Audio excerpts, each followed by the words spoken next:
ಇದು ನಿಮ್ಮ ಧ್ವನಿ.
ಶ್ರೀಯಕಾಂತಾಯ ಕಲ್ಯಾಣ ನಿಧಯೇ ನಿಧಯೇರ್ತಿನ ಶ್ರೀ ವೆಂಕಟ ನಿವಾಸಾಯ ಶ್ರೀನಿವಾಸಾಯ ಮಂಗಳಂ.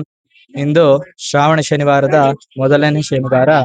ಬೆಳಗ್ಗೆ ಸ್ವಾಮಿಯವರಿಗೆ ವಿಶೇಷ ಬೆಳ್ಳಿ ಕವಚಾಲಂಕಾರ ಮತ್ತೆ ಹೂವಿನ ಅಲಂಕಾರ ಆಗಿದೆ. ಬೆಳಗ್ಗೆ 6 ಗಂಟೆಗೆ ಸಮಯಕ್ಕೆ ಸ್ವಾಮಿಯವರಿಗೆ ಫಲಪಂಚಾಮೃತ ಅಭಿಷೇಕ ಹಾಗೂ 7 ಗಂಟೆಗೆ ಮಹಾಮಂಗಳಾರತಿ. ಹಾಗೆ ಇವತ್ತಿನ ವಿಶೇಷ ಏನಂತಂದ್ರೆ ಸ್ವಾಮಿಯವರಿಗೆ 7 ಗಂಟೆಗೊಂದು, 9 ಗಂಟೆಗೆ, 12 ಗಂಟೆಗೆ, 3 ಗಂಟೆಗೆ, 6 ಗಂಟೆಗೆ ಈ ಸಮಯಗಳಲ್ಲಿ ಪಂಚಕಾಲ ಆರತಿಗಳಂತ ಮಾಡ್ತೀವಿ. ಮತ್ತೆ ಕೊನೆಯದಾಗಿ ರಾತ್ರಿ 9:30, 10 ಗಂಟೆ ಹಂಗೆ ಸ್ವಾಮಿಯವರಿಗೆ ಶಯನೋತ್ಸವ ಇಷ್ಟು ಮಾಡ್ತೇವೆ. ಇದು ಇವತ್ತಿನ ಬೆಳಗ್ಗೆಯಿಂದ ರಾತ್ರಿವರೆಗೂ ಸ್ವಾಮಿಯವರಿಗೆ ವಿಶೇಷವಾಗಿ ಇರ್ತಾರೆ. ಹಾಗೆ ಇವತ್ತು ಶ್ರಾವಣ ಮಾಸದ ಮೊದಲನೇ ಶನಿವಾರ ಪ್ರಯುಕ್ತ ಸ್ವಾಮಿ ದರ್ಶನ ಮಾಡ್ಕೊಳ್ಳೋದಕ್ಕೆ ಸುಮಾರು ಜನ ಸಾಗರ ಬಂದಿದ್ದಾರೆ. ಇನ್ನಷ್ಟು ಜನ ಬಂದು ಸ್ವಾಮಿಯವರ ದರ್ಶನ ಮಾಡಿ ಸ್ವಾಮಿಯ ಕೃಪೆ ಪಾತ್ರ ಆಗ್ಬೇಕು ಎಂದು ವಿನಂತಿ.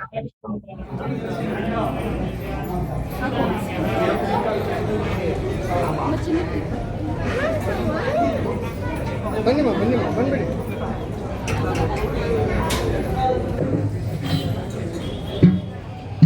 ಹಾಗೆ ಬರಲಿ ಏನಾದ್ರು ಪೇಪರ್ ಬರ್ತದೆ, ನ್ಯೂಸಲ್ಲಿ ಬರ್ತದೆ.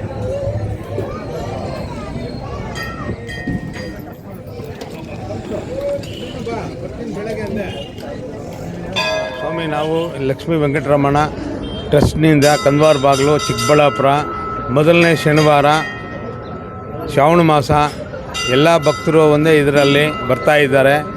ಪ್ರಸಾದ ವಿನಿಯೋಗ ನಡೀತಾ ಇದೆ. ಎಲ್ಲರೂ ಸಾವಿರಾರು ಸಂಖ್ಯೆಯಲ್ಲಿ ಜನ ಬಂದು ಇದು ಮಾಡ್ತಾ ಇದ್ದಾರೆ. ಎಲ್ರಿಗೂ ಇದಾಗಲಿ ಅಂತೇಳಿ ನಾವು ಕೋರ್ತಾ ಇದ್ದೀವಿ. ನನ್ನ ಹೆಸರು ರೂಪ. ಪ್ರತಿ ವರ್ಷ ಈ ಒಂದು ಚಿಕ್ಕಬಳ್ಳಾಪುರದಲ್ಲಿರುವ ಕಂದವಾರ ಬಾಗ್ಲಲ್ಲಿರುವ ವೆಂಕಟೇಶ್ವರ ಸ್ವಾಮಿ ದೇವಸ್ಥಾನದಲ್ಲಿ ಸುಮಾರು ಜನ ಬರ್ತಾ ಇರ್ತಾರೆ. ಭಕ್ತಾದಿಗಳು ತುಂಬಾ ಜನ ಬರ್ತಾರೆ. ಇವತ್ತಿನ ದಿನ ಮೊದಲನೇ ಶ್ರಾವಣ ಶನಿವಾರ ಇರುವುದರಿಂದ ಸ್ವಾಮಿಗೆ ವಿಶೇಷವಾಗಿ ಅಲಂಕಾರವಿರುತ್ತೆ. ಬೆಳಗ್ಗೆಯಿಂದನೇ ತುಂಬಾ ಜನ ಭಕ್ತಾದಿಗಳು ಬರ್ತಾ ಇರ್ತಾರೆ. ತುಂಬಾ ಶ್ರೇಷ್ಠವಾದದ್ದು ಇದು ಆ ದೇವಸ್ಥಾನ. ತುಂಬಾ ಭಕ್ತಾದಿಗಳು ದೇವಸ್ಥಾನಕ್ಕೆ ತಮ್ಮ ಸೇವೆಯನ್ನು ಸಲ್ಲಿಸಿರುತ್ತಾರೆ. ನಾವು ಕೂಡ ಪ್ರತಿ ಶ್ರಾವಣ ಶನಿವಾರ ತುಂಬಾ ಜನ ಬರ್ತಿರ್ತಾರೆ. ನಾವು ಕೂಡ ಬರ್ತಾ ಇರ್ತೀವಿ. ಇಲ್ಲಿನ ಮುಖ್ಯವಾದ ಸ್ಥಳ ಅಂದ್ರೆ ನಂದಿ.